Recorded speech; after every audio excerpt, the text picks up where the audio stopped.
Hey. Happy Wednesday. Let's have a little bit of fun, okay? So I'm going to give you some scenarios. Now listen, they're taken from personal experiences, but the delivery is meant to be funny, right? To be comical, right? I'm playing, right? And here's the reason why. When you are in this space of religious trauma syndrome, sometimes, or really any kind of trauma, sometimes you have to find a way to laugh, to keep from crying. And it's okay. And don't get me wrong, crying is a coping mechanism as well. So sometimes, hey, if the tears are coming, let them flow. But also sometimes you just have to laugh to keep from crying. And that's what we're going to do today. I'm going to read you off the top, 6 ways to spot a witness narcissist. I'm gonna give you 6 ways, okay? Hey, I am Myra Cassidy, empowerment coach, religious trauma specialist, motivational speaker, actress, writer, and you are watching Sisters Living with Religious Trauma Syndrome on my YouTube channel. And what is this about? This is about me trying to raise awareness to an emerging field, that of religious trauma. Unfortunately, I have religious trauma syndrome. And I want to raise awareness because what we go through in this space is absolutely horrific. And it's built for women who identify as being Jehovah's Witnesses, and really for any other woman who can identify and use the resources and the information that I'm going to share. So, one more thing. This is a coaching platform, right? This is for informational purposes and so forth and so forth. It is not therapy, okay? And I do not represent the worldwide organization of Jehovah's Witnesses, but hey, let's get into our list today. Okay, got it written out. Okay, so the top 6 ways to spot a witness narcissist. Boom. Okay, number 6. They have gaslighting phrases down to a science. Yes, these phrases are, legitimate, but how are they being used? Are they being manipulated and twisted? Have you heard, you're going through something, and then the individual says, have you been praying? Have you been praying? Do you know what it means to supplicate God? You've been praying? Be forgiven. That's another one. Be forgiven. You're not being forgiven. You need to be forgiven. Be forgiving. Oh, here's a good one. The chariot is on the move. You got to keep up. Keep up. The chariot is on the move. Keep on up. Keep it up.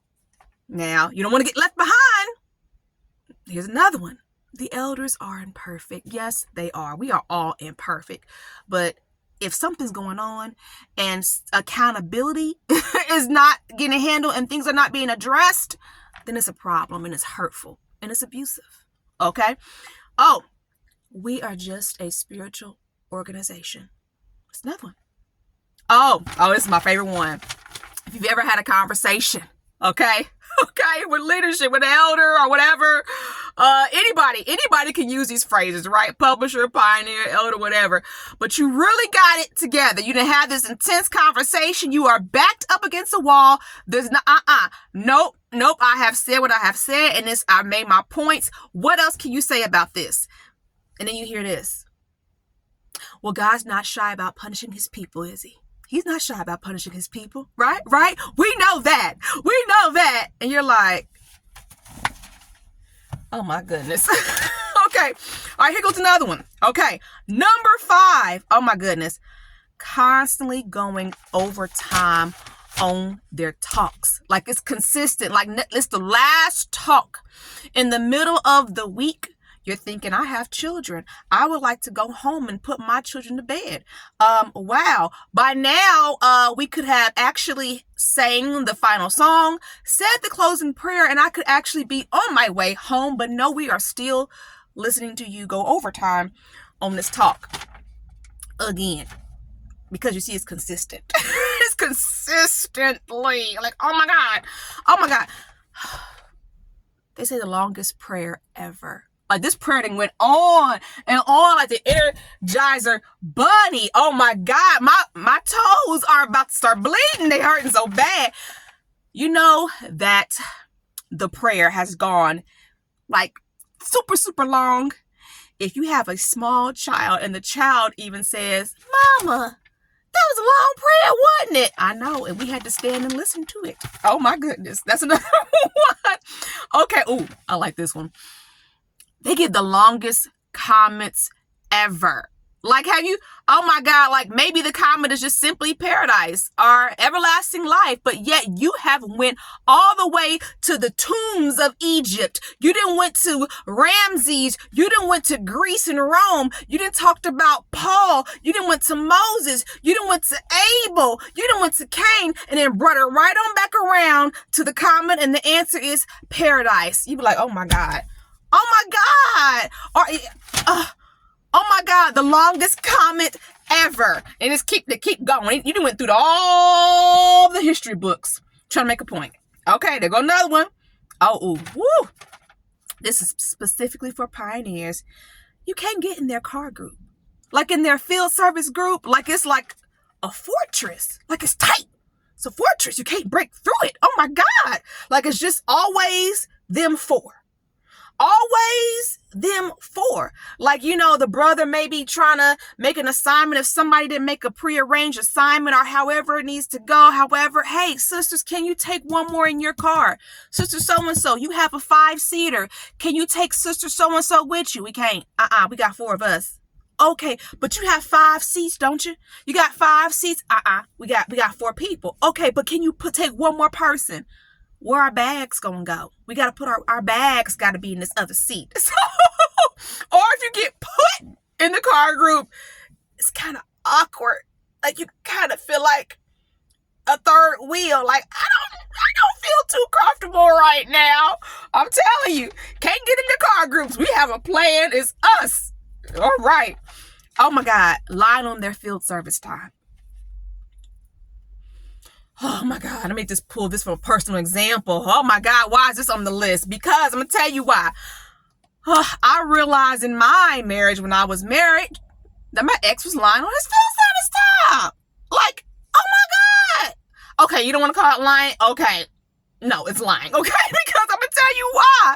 I'm going to tell you why. If we have gone out in field service as a family every Saturday morning for the month, okay, that's 4 Saturdays. And we have worked out in field service for 2 hours. That is 2, 4, 6, 8. Remember when we used to report the field service time? This is what I'm talking about when we used to report the field service time. And you go, why are you putting in more time than me? That much more time? Wait a minute now. Because I could see maybe your conscience is different than his conscience. Like maybe his time's going to stop when he takes off his suit. Like he just, it's official. My tie is off. You know what I'm saying? Back when they wore ties, you know, now it's an option, but that's another story itself. Okay. But it's like, remember back when there used to be the field service slip, right? And you're like, wait a minute. How you figure this? 2, 4, 6, 8. This is not correct. Oh my goodness. Okay. Here's number 1. Yeah. They don't know their baptismal date. They don't know their baptismal date. See, getting baptized, that's supposed to be what? The most important day of your life. I was baptized July 15th of 1995 when I was 12 years old. Okay. Yes. Happy day, happy moments. Good for Ira. Okay. Despite it all, despite everything I've been through. I could take this from personal experience and a personal example. I remember I was just so tired of, you know, when I was married to my ex, of him getting his baptismal date wrong. I'm like, that's not right. Because I was there. I'm like, that's not the right date. And you're writing down the wrong information on, you know, paperwork. And you're supposed to know your baptismal date. So one day I got a calendar out and I was like, look, see, babe, this is when you got baptized right here. This date right here. He said to me, the calendar is wrong. The calendar's wrong. And you see, it's when you really have those moments where you go, did I just hear what I just heard correctly? It's like, yes, you did. But there's just so many moments that you just go, what? Huh? That's why in spaces that teach about like narcissism and narcissism healing, they use the example that it's really easier to argue with a brick wall. Like it's just easier just to go to a brick wall, like stand there and argue with it. You're going to have better success that way. But see, Like, I'm sorry, it's a lot of truth to that. It's a lot of truth to that. But when we are talking about narcissism, let's get serious for a minute. Why I thought about this, I remember many years ago hearing on the broadcast the brothers say that, we know that not all elders are good elders. I remember even reading, years and years ago, a phrase in like the Organization to Accomplish Our Ministry book about something similar. But here's the thing. Well, how do we protect ourselves? Like, how do we protect ourselves? What are we looking for here? And that's very, very important, because narcissism in religion is terrible. And when you end up with religious trauma and religious trauma syndrome, this is some people in this space, no matter what religion you belong to, you can end up with religious trauma or religious trauma syndrome. But it's so frustrating to hear people say it takes a lifetime to heal. I do not want to spend the rest of my life doing this. No, thank you.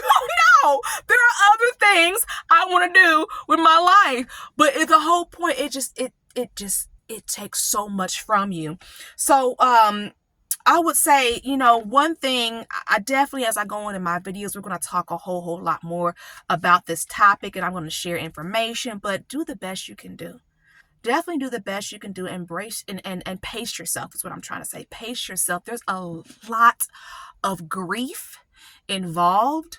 It's a lot of learning how to figure out what you want to do as you're going through deconstruction. It's a lot of accepting certain things. It's a lot of just letting things go. It's a lot of examination. It takes a lot of work, and it takes support. That is what this is about. It takes support. It hurts. When I tell you it hurts physically, the emotional pain you go through for hurting. So one thing I heard when I was going through a domestic violence coaching, it was a group coaching for women who are survivors of domestic violence. I remember the instructor saying, if it keeps you sane, do it. And isn't that deep when you think about that? If it keeps you sane, that's because we are survivors and we're healing, and our bodies are going through all these different changes as it's trying to detox, and our brains are going through all these different changes literally as it's trying to reset and come up out of that trauma. And you go through all these different feelings. Some days you're super tired. And a lot of people who go through these types of traumas, they do end up being what? The yoga instructors, the therapists, the coaches, and so forth, trying to give themselves what they need, because it's a lot of work. It is a lot of work. But then too, not everybody can do that. Not everybody can go and be a therapist. Not everybody can go and be a coach. Not everyone can do yoga. I know, for the most part, right, witnesses don't do yoga. That's another topic for another day, okay? Because you can do mindfulness without doing yoga. Yes, you can do that, if anyone out there is wondering about that. So for me, if you've seen previous videos, I went through a long slew of trying to get, mental help for my children and myself, even seeing someone who was a witness. Like, it was just such a, oh, you're a witness. And it just did not even go right with that. Don't get me wrong. I have had success with therapy. Like, my very, very first therapist was amazing, but I could not afford the cost. So I've been through out-of-pocket insurance, doing this, doing that, talking to people in other cities and states. I've been through it and have come to learn on my own that drama therapy is a solution for me. So I'm very, very grateful to be able to present my play August of 2025. So you're going to hear a lot more about that from me. But also, this is just not it for me, because it's something about the theater that heals my soul. Like, I need it. Like, so much has happened to me to numb different feelings and emotions, but the theater, when I'm there, in even just in the theater culture, I feel like a healing. It's a healing space for me. So I say all that to say, when you are on, first of all, it's a lot of information to share, but when you end up being here with religious trauma and religious trauma syndrome, you really need to learn how to protect yourself and what narcissism in the Kingdom Hall looks like. Because what happens is, when you're deconstructing, some people will go back in time. Some people will be able to go back. But what are you going back into if you have not learned what you need to learn to protect yourself? You can end up hurting yourself worse. right? Some people, well, it's a spectrum. Some people, like me, unfortunately, I'll never be able to do that because I'm walking head on into my triggers, and it's just way too many triggers to avoid, right? So I see all that to be like, you do have to learn how to protect yourself. And that's super, super important. And then I will share this. When you're on this side of the fence, try to find that thing that you could just be passionate about to help yourself heal. Like, what is it something that I can do that I'm truly passionate about with per my age, right? Because some people are going to be 50, 60 or whatever, 30, 20, but what can I do just to kind of feed my soul and give myself something, whether it's a hobby or something, because you also need those coping skills, to continue to heal and to keep yourself sane, so just some things to think about. But hey, I am Myra Cassidy, just encouraging you to learn how to protect yourself and your children if you have them, and learn how to heal correctly. It's been a pleasure. See you Sunday.